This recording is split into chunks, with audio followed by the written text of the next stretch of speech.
Howdy, I'm Logan Donahoo, and this is Trash Cinema 101.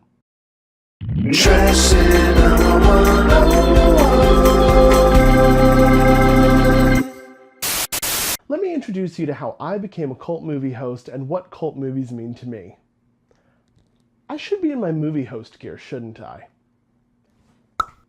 Ever since I was a kid, I loved bad movies. I was raised in the 80s and early 90s when cheesy movies would play in the middle of the night on network TV. I would see random horror movies, failed rock musicals, and more super late at night and be shocked not only by the content but also how they didn't look, feel, or sound like anything else people were talking about. They never had these films on Entertainment Tonight. They weren't what was showing at the movie theater down the block. They were weird. They were strange. They were what people dressed up for and went to see only at midnight. Tangent, when I was in middle school, I found out that my biological mom used to go to Rocky Horror in South Florida and play Dr. Frankenfooter when I was just a fetus, sloshing around inside of her corset. Yep, I was infected in utero. This is what happened to me. You're welcome. Years later, I found my people going to midnight screenings, renting bad movies on VHS from the seedy back room of the local video store. It felt like you were in on a big secret, an in-joke, and a genuine love of stuff most people had never even heard of. And that's what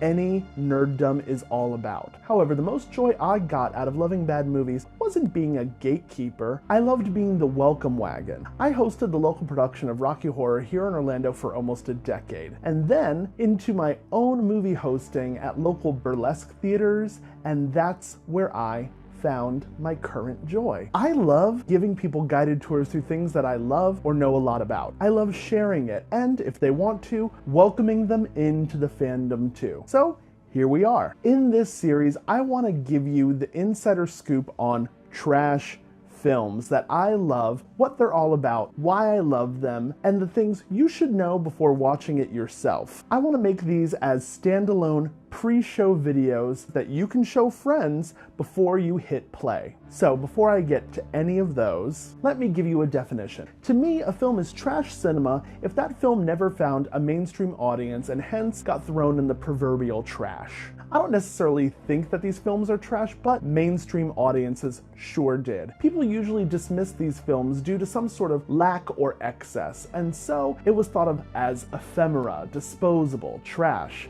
This can be any sort of lack or excess. Excess like excessively weird, excessively sexy, excessively graphic, excessively violent, excessively gay, or some type of lack, like lack of good writing, lack of good acting, lack of funding, lack of artistic restraint. The list and possible reasons is long and the films are numerous. But as we all know, just like anything, one person's trash cinema is someone else's cinema treasures. And thus a niche fandom of that thing was born. Years later, I find myself still drawn to the trashiest movies I can find. I don't know what it is about them. It's like going to your local animal shelter and finding that one dog or cat that no one else will adopt. Yes, its tongue sticks out. Yes, there's an overbite, but whatever. You take one look at it and realize that the thing that made it different is what you actually love about it. The thing that other people thought was wrong or made it hard to find a home in the first place is what you think is awesome about it. You become proud of its quirks. In the same way, I can't help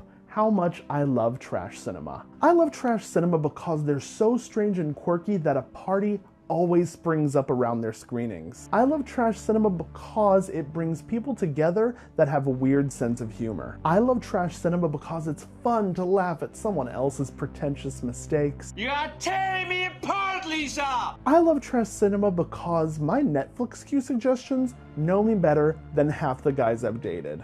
So, welcome to the party. I hope you enjoy the films I have to show you and that you stay delicious. Okay, so I've got to say thank you to all my patrons on Patreon. This is the first video I've done ever since I jumped from the nest and tried proverbially crowd surfing, so thank you to everyone who caught me when I jumped. This has been an incredible couple weeks, and I cannot thank you guys enough. Thank you. If you want to join this lovely group of people and sponsor my work too with even just $1 a month, you can at patreon.com/Logan Donahoo. The link is below. That's it. Thank you, and see you next time.